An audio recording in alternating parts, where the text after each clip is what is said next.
योगी पुरुषाच्या महान चरित्रात घडलेले आहेत. म्हणूनच मला म्हणावेसे वाटते भविष्याची जाण असलेला वास्तवाचे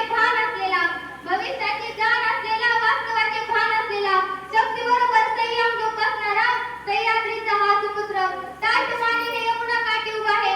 याचा आम्हा मराठी माणसांनाच नव्हे तर संपूर्ण महाराष्ट्राला अभिमान आहे. आज आपण ज्या महाराष्ट्रामध्ये राहतो तो महाराष्ट्र म्हणजे काय?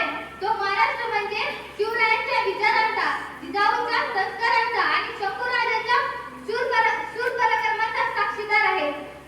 महाराजांनी फक्त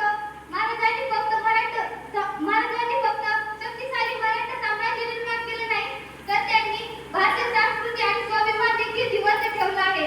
म्हणूनच नाव घेता त्यांचे अभिमानाने फुलते छाती दैवत साऱ्या महाराष्ट्राचे राजे शिवछत्रपती. खरं तर मित्रांनो, ज्यावेळी मी शिवाजी महाराजांचा संघर्ष पाहू लागते त्यावेळी मला त्यांचा संघर्ष हा केळीच्या पानासारखा वाटायला लागतो.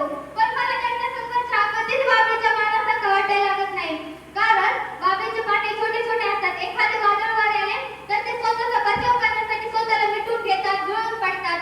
पण केळीचे पाने समोरून कितीही वादळ वारे आले, स्वतःच्या आयुष्याच्या चिंध्या जरी झाल्या, पूर्णपणे फाटत जरी आले तरी ते बाजूला सरकत नाही.